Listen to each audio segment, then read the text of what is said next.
Assalamualaikum warahmatullahi wabarakatuh. Apa kabar pemirsa? Berjumpa lagi dengan saya Syahrul Umar dalam Manajemen Rasulullah.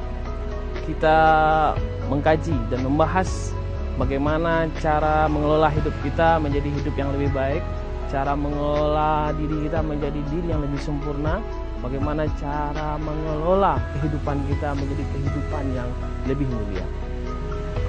Ada satu kisah menarik tentang seorang penebang kayu yang menebang kayu dengan kapaknya. Setiap hari ia pergi ke hutan untuk menebang kayu. Ia pergi pada pagi hari dan baru pulang pada sore hari. Hari demi hari ia jalani, waktu demi waktu ia jalani. Ia pergi dari setiap pagi dan pulang setiap sore.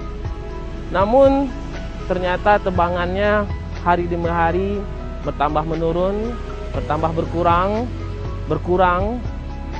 sehingga ia pun memaksakan dirinya untuk pergi lebih awal dan pulang lebih akhir.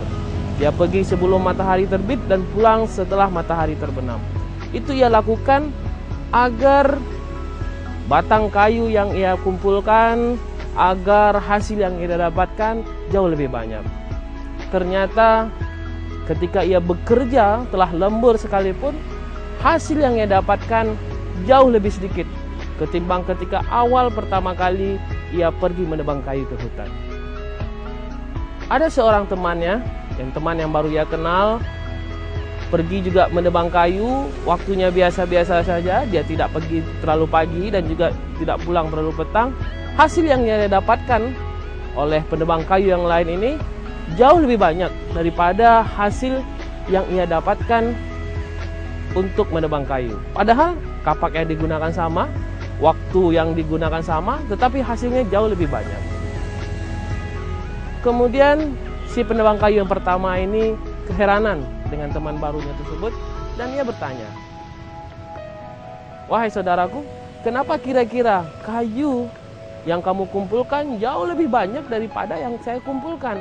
Padahal kita menggunakan kapak yang sama, kita pergi pada waktu yang sama, bahkan saya jauh lebih banyak waktu yang saya gunakan untuk menebang kayu ketimbang waktu yang kamu gunakan untuk menebang kayu." Kemudian si kawan ini pun mengungkapkan rahasianya. Kenapa ia menebang kayu jauh lebih banyak ketimbang kayu yang ditebang oleh kawannya tersebut. Ternyata rahasianya adalah si penebang kayu yang kedua ini rajin untuk mengasah kapaknya sehingga kapaknya jauh lebih tajam.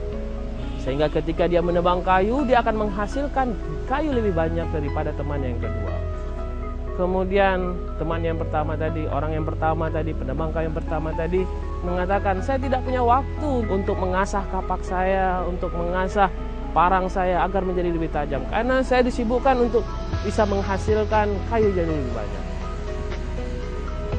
Pemirsa yang berbahagia, hikmah dari cerita ini adalah hendaklah kita senantiasa mengasah diri kita, mengasah otak kita, mengasah hati kita, mengasah keimanan kita agar kita mempunyai otak yang cemerlang, hati yang tenang, hati yang bersih, dan keimanan yang besar. Kenapa? Karena ibarat kita ini, pedang kita, kapak kita, senjata kita yang utama adalah otak kita. Senjata kita yang utama adalah hati kita. Senjata kita yang utama adalah keimanan kita. Dengan kita senantiasa mengasah terus fungsi-fungsi pedang-pedang kita, senjata-senjata kita, kapak-kapak kita, maka kita akan jauh lebih efektif dalam mengelola hidup ini, dalam mengelola pekerjaan, dalam mengelola segala hal dalam kehidupan ini. Kenapa? Apabila otak kita asah setiap hari. Dengan apa kita asah otak kita? Kita asah otak kita dengan senantiasa belajar. Kita belajar setiap hari. Kalau di dalam kehidupan kita belajar melalui baca-baca buku yang banyak, kita ikut seminar-seminar, kita ikut pelatihan-pelatihan, kita ikut segala macam yang bisa menambah wawasan dan pengetahuan kita. Itulah cara mengasah otak kita. Kenapa? Karena otak kita ini ada masanya. Apabila kita paksakan dia hanya bekerja, kita pergi pagi, pulang sore, pergi lagi pagi, pulang sore, dengan rutinitas seperti itu, maka otak kita ini akan menjadi tumpul. Kita bisa menjadi jumut, bahkan akhirnya stres yang akan kita hadapi. Kenapa ini timbul stres?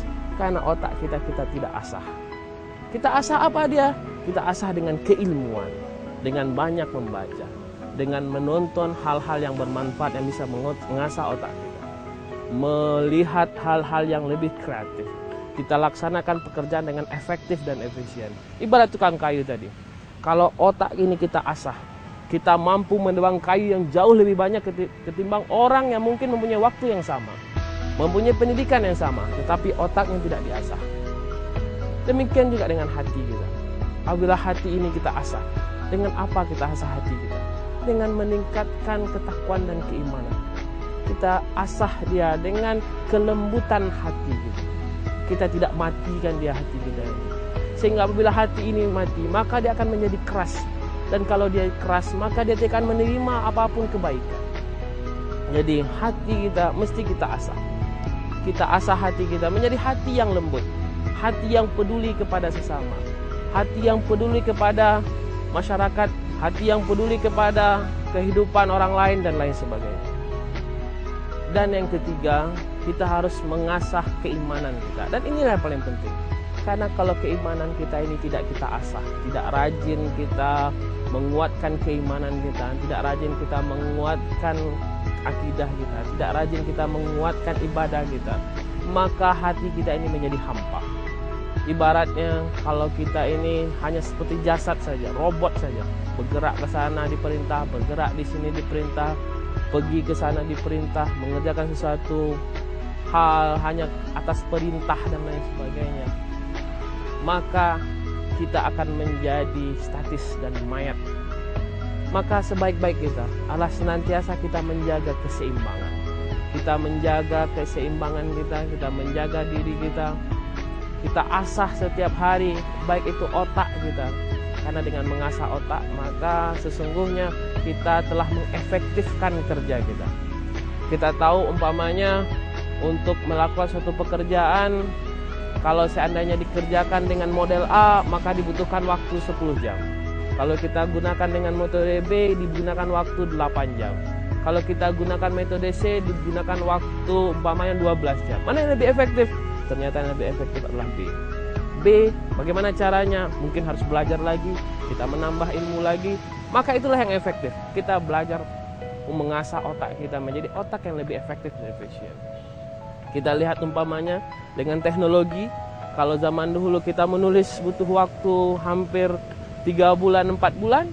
Kalau sekarang kita gunakan teknologi komputer, kita cari data-data melalui internet, kita cari pembahasan-pembahasan yang banyak sekali di internet dan lain sebagainya, kita kumpulkan, kemudian kita selesaikan. Mungkin pekerjaan yang selama ini kita kerjakan 3 bulan, kita bisa selesaikan dalam waktu 3 hari. Itu cara kita mengosah otak kita. Kemudian mengosah hati kita dengan apa? Kita kelembutan. Kita lihat orang-orang yang tidak mampu, bagaimana mereka berjuang, bagaimana mereka berbuat, bagaimana mereka bekerja. Mereka dengan hanya sedikit uang saja mereka mampu bekerja yang lebih baik. Apakah kita yang memiliki kelebihan harta dan benda? Kalau seandainya kita tidak mampu bekerja jauh lebih baik, maka kita adalah orang yang lebih buruk daripada mereka. Caranya bagaimana? Kita jaga kelembutan hati kita.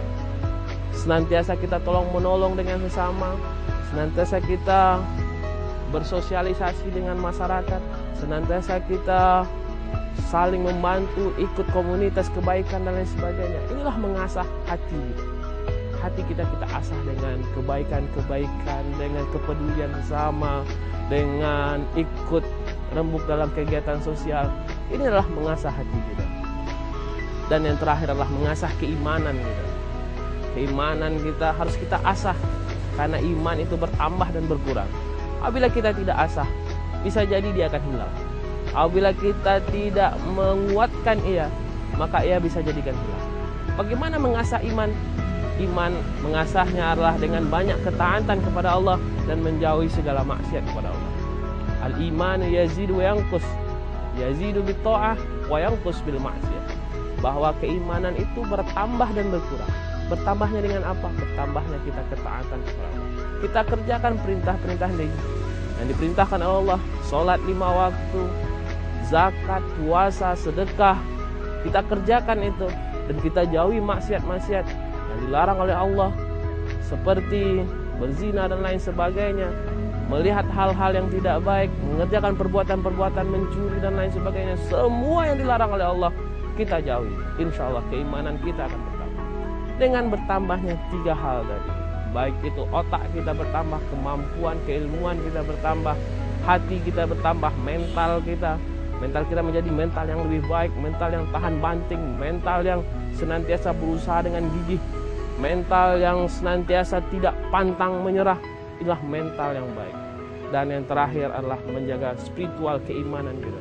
Dengan menjaga keimanan, menjaga ketakwaan, dengan menjaga hati kita, hidup ini akan menjadi balance, dan hidup ini akan menjadi seimbang, dan kita akan menjadi orang-orang yang mulia.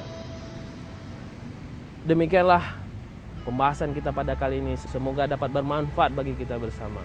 Assalamualaikum warahmatullahi wabarakatuh.